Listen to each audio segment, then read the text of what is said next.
आप देख रहे हैं मीडिया मंत्रा और भारतीय बाजारों में बढ़िया रफ्तार बनी हुई है। फ्रंटलाइन इंडेक्स के अंदर नई रिकॉर्ड स्तरों पर यानी एक अच्छी तेजी बाजारों में देखने को मिल रही है और एक काफी गर्म माहौल है बाजार में भी। लेकिन पूरा उत्तर भारत इन दिनों लू और हीट वेव के एक कहर को झेल रहा है। राजस्थान, हरियाणा से लेकर दिल्ली, एनसीआर और पश्चिम उत्तर प्रदेश के अधिकांश हिस्सों में गर्मी के सितम से लोग परेशान हैं। मौसम विभाग ने इन क्षेत्रों में हीट वेव चलने का अलर्ट जारी किया है। बढ़ती गर्मी के साथ देश में बिजली की डिमांड में भी भारी उछाल आया है। क्या है हालात, बताने के लिए हमारे साथ हमारे दो संवाददाता असीम मनचंदा, रोहन सिंह मौजूद हैं। पहले चलते हैं असीम के पास। असीम, क्या सिचुएशन है अभी? मौसम विभाग की तरफ से क्या अलर्ट आ रहा है और लोगों के लिए क्या सलाह है? सुमित, मैं इस वक्त दिल्ली के अंदर खड़ा हुआ हूँ और दिल्ली में इसी वक्त तापमान जो है 42 डिग्री के पार पहुँच गया है और अब ये दिन की शुरुआत है। थोड़े दिन के बाद आपको तापमान 45 डिग्री के पार होता हुआ दिखाई देगा कई इलाकों के अंदर। और ये हाल दिल्ली का ही नहीं है, पूरे उत्तर भारत का है। राजस्थान, मध्य प्रदेश, गुजरात, पंजाब, हरियाणा, जम्मू कश्मीर, हिमाचल प्रदेश, पहली बार ऐसा हुआ कि हमको जम्मू कश्मीर के अंदर हीट वेव देखने को मिल रही है। हिमाचल प्रदेश की बात करूं तो ऊना के अंदर तापमान 43 डिग्री के पार पहुंच गया। लेकिन सबसे ज़्यादा तापमान अब हमको राजस्थान के बाड़मेर में देखने को मिल रहा है, जहां पर तापमान 48 डिग्री तक पहुंच गया। और अभी आपको हाल फिलहाल कोई भी राहत मिलने की उम्मीद नहीं है। अभी बता दूं कि अभी मई की शुरुआत हुई है यहाँ पर और मई में इतना तापमान पहली बार यहाँ पर देखने को मिला और जून आते आते ये तापमान और बढ़ जाएगा। मानसून का इंतजार सब लोग कर रहे हैं, लेकिन दिल्ली के अंदर मानसून जो है वो 30 जून से पहले नहीं पहुंचेगा, उत्तर भारत में नहीं पहुंचेगा। तो गर्मी के लिए आपको तैयार रहना पड़ेगा। मौसम विभाग ने भी कई सारी आपको सलाह दी है कि अगर आप हीट वेव का अलर्ट जारी किया हुआ है, कई सलाह दी हुई है कि अगर आप बाहर जाते हैं तो आप सूती कपड़े पहने, बार बार पानी पीते रहें और ज़्यादा देर तक धूप में ना खड़े हों। इस तरह की एडवाइजरी मौसम विभाग ने लोगों के लिए जारी की है। तो एक तरफ तो बिजली की मतलब एक तरफ तो गर्मी लगातार बढ़ रही है और दूसरी तरफ बिजली की डिमांड भी ऑब्वियसली बढ़ते हुए दिखाई पड़ेगी, क्योंकि अब गर्मी बढ़ रही है तो एसीज की डिमांड या फिर फैंस एंड ऑल की डिमांड भी बढ़ती है। तो रोहन से अब उस पर बातचीत करते हैं। रोहन, बिजली की सिचुएशन यानी कि इलेक्ट्रिसिटी डिमांड की क्या सिचुएशन है? और क्योंकि नोएडा, ग्रेटर नोएडा, यहाँ पर कटौती की बातचीत भी हो रही है, क्या डिटेल है आपके पास?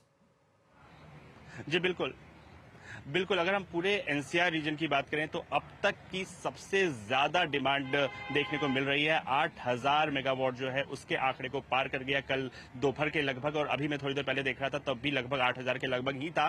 तो अब तक इससे पहले इतना डिमांड दिल्ली एनसीआर में नहीं देखने को मिला। दिल्ली की अगर हम बात करें तो पिछले पूरे अगर मई की बात करें, पूरे मई में आपने देखा होगा कि पिछले साल के मुकाबले हर दिन जो है जो पीक डिमांड थी वो ज्यादा थी। पिछले 5 दिनों की अगर हम बात करें, हर दिन जो पीक डिमांड थी वो 7000 मेगावाट के ऊपर थी। हालांकि दिल्ली सरकार की तरफ से एक स्टेटमेंट दिया गया, वो कहा गया कि अब इतना सब कुछ के बावजूद उन्होंने एक भी बार कटौती नहीं की है, कोई ब्लैकआउट देखने को नहीं मिला है, लेकिन डिमांड लगातार बढ़ती जा रही है। और जैसा कि आप बता रहे थे, सबसे ज्यादा जो लोड होता है वो कूलिंग लोड होता है। कूलिंग रीजन से लोग जो है डिमांड बढ़ाते हैं, 50% के लगभग ये लोड होता है और उसकी वजह से ये डिमांड बढ़ रही है।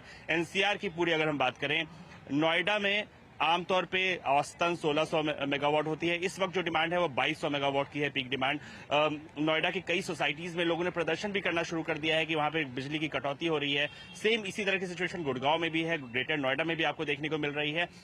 ओवरऑल अगर ऑल इंडिया फिगर की अगर हम बात करें, पहले ये भी एक रिकॉर्ड है, 235 गीगावाट यानी 2,35,000 मेगावाट जो है इस वक्त पीक डिमांड देखने को मिली है। कल का फिगर मैं आपको बता दूं तो, और पिछले साल यही फिगर 222 था। यानी कि और स्टेट्स की बात करें, महाराष्ट्र सबसे ज्यादा है, उसके बाद उत्तर प्रदेश का नंबर आता है और लगभग हर स्टेट की बात करें, राजस्थान की बात करें, 15 से 20% जो डिमांड पीक डिमांड में इंक्रीज है वो हर स्टेट में देखने को मिला है। ये डिमांड कैसे मीट होती है ये चैलेंज होगा सरकार के लिए, लेकिन कुल मिला के असर देखने को मिल रहा है। लोग बहुत ज्यादा बिजली यूज कर रहे हैं और पीक डिमांड बढ़ती जा रही है। इनफैक्ट ये बात सही है कि डिमांड भी ज़्यादा है और धीरे धीरे टेम्परेचर भी हायर साइड पर है और शायद इस वीकेंड के लिए एक बड़ा हीट वेव अलर्ट का भी यहाँ पर बातचीत हो रही है। बहुत बहुत शुक्रिया असीम, आपका भी और रोहन आपका भी। आप दोनों भी अपना ख्याल रखें, पानी पीते रहें और छाँव में रहें, ज़्यादा बेहतर है। धूप में रिपोर्टिंग इस समय काफ़ी टफ है, लेकिन आप दोनों हमारे साथ मौजूद रहे फील्ड से, इसके लिए बहुत बहुत शुक्रिया। ध्यान रखें अपना। ब्रेक का वक्त है, लेकिन ब्रेक पे जाने से पहले एक बारी वापस खिलाड़ी अपडेट देख लेते हैं किस तरह की सिचुएशंस यहाँ पर देखने को मिल रही है। थर्सडे का दिन है और मार्केट्स में नया हाई है, तो खिलाड़ियों के अपडेट या खिलाड़ियों के रिटर्न किस तरह के आ रहे हैं ये भी वह नज़र डालना ज़रूरी है। अब तक के रिटर्न्स के हिसाब से रूपक लीड कर रहे हैं 0.7% रिटर्न के साथ, समेत करीब 6.25% रिटर्न है और विरल का रिटर्न रफली 6% के आसपास का है। तो almost neck to neck fight तीनों ही खिलाड़ियों की तरफ से आते हुए दिखाई पड़ रही है। एक ब्रेक और ब्रेक के उस पार आज एसएमई कॉर्नर होगा, जहां पर ट्रांसमिशन कंपोनेंट बनाने वाली कंपनी विलास ट्रांसकोर के एमडी आज हमारे साथ मौजूद रहेंगे, नीलेश पटेल सर। उनसे बातचीत होगी एसएमई कॉर्नर में, किस तरह का आईपीओ है, किस तरह की डिटेल्स हैं, इन सब पे बातचीत होगी। छोटे से ब्रेक के उस तरफ फिलहाल के लिए इतना ही। नमस्कार।